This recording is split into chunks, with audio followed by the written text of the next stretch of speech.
Cancel culture is a practice that often occurs on social media to remove the support of the masses from public figures. Leroy chats with Koketso to give us an in-depth look at the topic of cancel culture. Cancel culture, originally, it was supposed to be a form of social justice or mob justice, if you like, where public figures or brands or companies are held accountable for whatever offensive actions they may have done or offensive words they may have uttered to a group of people or to a person, or just anything that may be deemed unacceptable in society. Media contributes a lot to how people are perceived, especially when they're being cancelled.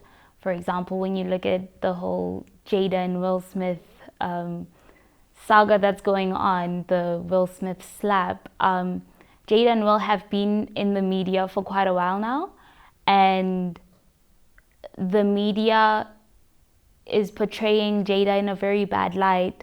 That this goes all the way back to the whole entanglement thing. They're portraying Jada in a very bad light about how she's not a fit wife and all these bad things. They have all these bad things to say about her, and that contributes a lot because social media trolls, they thrive off negativity, and even if it's not true, they will eat it right up because that's what they like. That's what they like to see, and that's what they like. They like to spread the misinformation, and so media does play a huge role in what people spread on social media. Let's talk about the dangers that are associated with cancel culture. What are they? Well, people can pretty much lose their livelihoods because of cancel culture, because it can start with you losing your gigs because you're being cancelled, and that trickles down to now you can't do your job anymore. Now you're not getting the money that you need in order to survive.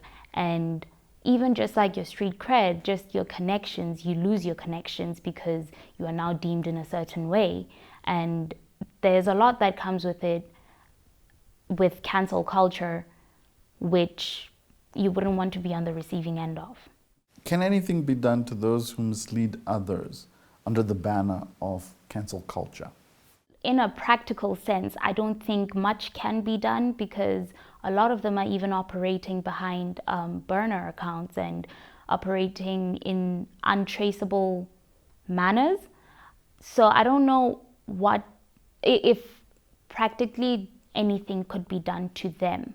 However, I do think that the culture around cancel culture could be changed in terms of how people approach it, because I feel like with cancel culture, people approach it in a very black or white manner.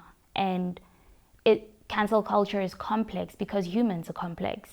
As much as you love that actor, he's very talented and you love their work and everything, he may be a bad person in his personal life. He may do things that you don't necessarily agree with. So where do you draw the line? Because that doesn't take away from him being a talented actor. So what I'm trying to say is that cancel culture should maybe be approached from a different perspective, that in a way where there's room for forgiveness, because if you cancel someone for something that he did, does that mean he must be completely cut off in the industry that person may be working in? Or do you forgive and let them learn and grow? Because they may have said something 5 years ago, but no one is the same person as they were 5 years ago, whether you like it or not. And that would show that there's no growth and there is no life. So I would say that the approach should change to cancel culture. So say you find yourself in an unfortunate predicament where you've been caught up in the cancel culture frenzy. What can you do as the individual to mitigate the negativity that's going to come out of it? I feel like we would need to start with, are you guilty of whatever you're being accused of? If you are, then I guess you would have to deal with it and take accountability and I guess try to correct whatever wrong you made. However, I would also say that if you're not guilty and you're being wrongfully accused, be as honest as possible and try and understand what you are being accused of, try and see it from that other person's point of view, why they think you are being that way.